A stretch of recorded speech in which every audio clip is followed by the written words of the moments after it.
Parev, meu nome é Marcelo e esse é o Estação Armênia Explica. E hoje a gente vai falar de um dos jogos de tabuleiro mais populares nas ruas da Armênia, o Gamão.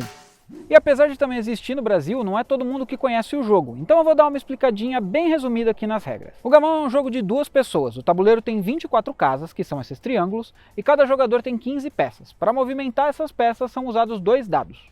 O objetivo é dar a volta no tabuleiro e tirar suas peças antes do adversário.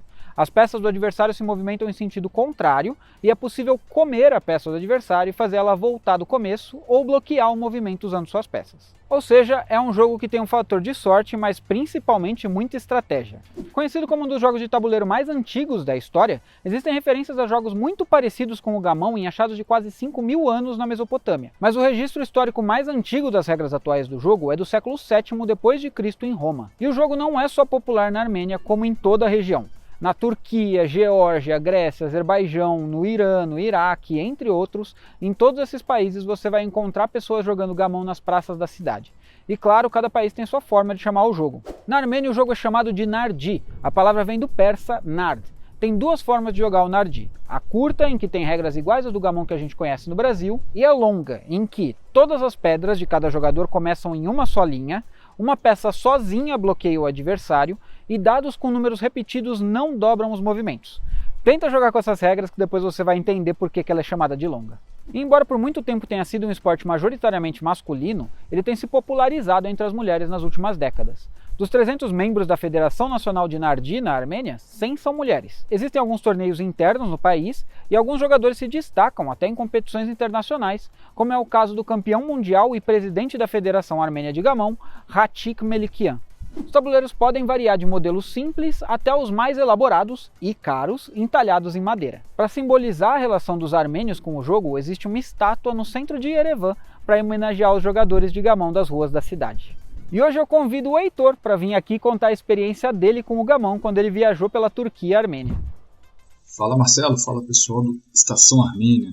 Marcelo pediu para eu contar algumas histórias aqui sobre Gamão na região da Armênia, da Turquia, do Oriente Médio. E acho que o clássico é, se você não sabe jogar Gamão muito bem, se você precisa ficar contando as casinhas, então é melhor você nem sentar para jogar com alguém da Armênia, da Turquia ou de outros lugares por lá, porque eles vão ficar muito irritados de ter que esperar você contar o número do dado e as casinhas para você mexer a peça. E uma vez eu estava na Turquia, a primeira vez que eu fui para a região, em 2011, e aí eu joguei um tour em alguma cidade do interior do país, e eu ganhei a partida. E aí quando eu ganhei a partida, alguém que estava assistindo, também um outro turco, pegou o tabuleiro, fechou e colocou esse tabuleiro debaixo do braço do camarada que perdeu, e ele teve que ficar andando pela rua, pelo local que a gente estava, por um tempo com esse tabuleiro embaixo do braço. Eles têm uma tradição que dizia que quem perdia a partida tinha que colocar o tabuleiro embaixo do braço e meio que levar para casa e aprender a jogar e depois voltar quando souber. Então é isso, são os meus causos envolvendo o Gamão. Um abraço para todo mundo. E esse vídeo aqui foi mais curtinho, mas se você quiser conhecer um pouquinho mais sobre outros jogos de tabuleiro da Armênia, a gente tem esse vídeo aqui do xadrez, e a gente ainda vai falar muito mais sobre esportes na Armênia, por isso siga a gente nas nossas redes sociais, que estão aparecendo todas aqui, que assim que sair um vídeo novo você vai ser notificado por todas elas. Shinor Hagalutyum para quem ficou até aqui, e Tsidesutium.